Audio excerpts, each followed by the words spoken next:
Pan India range లో కలెక్షన్లతో hot topic అవుతున్న తెలుగు సినిమాలే కాదు, సౌత్ లో ఉన్న తమిళ్, కన్నడ, మలయాళ సినిమాలు కూడా భారీ బడ్జెట్ తోనే తెరకెక్కుతున్నాయి. వీటిలో స్టార్ హీరోలకైతే ఈ బడ్జెట్ 100 కోట్లలోనే ఉంటోంది. తెలుగుతో పాటు తమిళ్ హీరోలు కూడా భారీగానే బడ్జెట్ పెడుతున్నారు. సినిమాలు అందరికీ కనెక్ట్ కావాలంటే భారీ బడ్జెట్ తో తీయాల్సిందే. అందుకే తమిళ్ హీరోలు కూడా ఫుల్ గ్రాండ్ గా సినిమాలు చేస్తున్నారు. మిగతా హీరోల సంగతి ఎలా ఉన్నా రజనీకాంత్, కమల్ హాసన్ మాత్రం ఈ బడ్జెట్ ని క్యారీ చేస్తున్నారు. ఇక కమల్ హాసన్, రజనీకాంత్ సినిమాకు కనీసం 500 కోట్లు బడ్జెట్ అవుతుందని ఎక్స్పెక్ట్ చేస్తున్నారంతా. నెల్సన్ దిలీప్ డైరెక్ట్ చేస్తున్న జైలర్ 2కి కూడా బడ్జెట్ సాలిడ్ గానే పెడుతున్నారు నిర్మాతలు. రజనీ సినిమాకు ఓపెనింగ్స్ తోనే మాక్సిమం కలెక్షన్లు వచ్చేస్తాయి.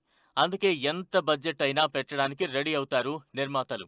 అందుకే జైలర్ 2ని ఎక్కడా కాంప్రమైజ్ కాకుండా భారీ బడ్జెట్ తో చేస్తున్నారు.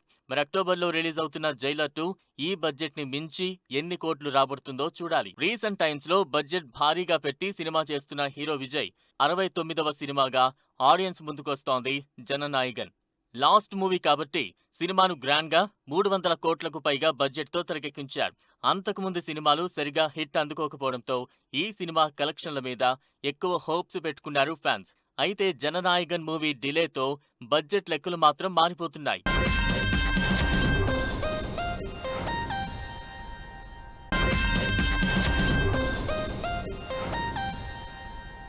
మొన్నటి వరకు చిన్న హీరోలుగా ఉన్న కన్నడ హీరోలు కూడా ఇప్పుడు 100 కోట్ల బడ్జెట్ తో సినిమాలు చేస్తున్నారు. కంటెంట్ ఎలా ఉన్నా, మార్కెట్ ఎంతున్నా బడ్జెట్ మాత్రం భారీగా ఉండాల్సిందే అంటున్నారు. స్పెషల్లీ వేల కోట్ల కలెక్షన్లు ఉన్నప్పుడు బడ్జెట్ విషయంలో అస్సలు కాంప్రమైజ్ కావట్లేదు హీరోలు. తెలుగు, తమిళ్తో పాటు ఏ హీరోలకైనా భారీ బడ్జెట్ పెట్టాల్సిందే అనే స్టేజ్ కనిపిస్తోంది. స్పెషల్లీ యష్ లాంటి భారీ ఇమేజ్ ఉన్న హీరోల మీద ఆడియన్స్ కి ఎక్స్పెక్టేషన్స్ చాలా ఎక్కువగా ఉంటాయి. మరి వాటిని రీచ్ అయ్యేలా సినిమా చెయ్యాలంటే బడ్జెట్ పెట్టాలి. ప్రస్తుతం యష్ టాక్సిక్ మూవీని భారీ యాక్షన్ మూవీగా తెరకెక్కిస్తున్నారు.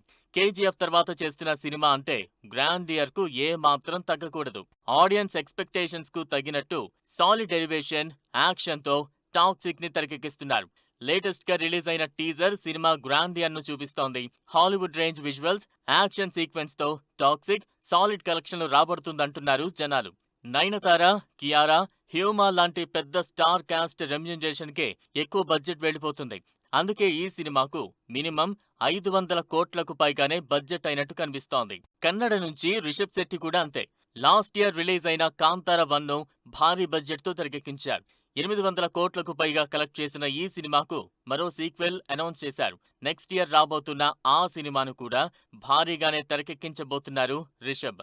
అంతేకాదు రిషబ్ ప్రస్తుతం చేయబోతున్న జై హనుమాన్ కూడా భారీ బడ్జెట్ తో తెరకెక్కబోతున్నదే.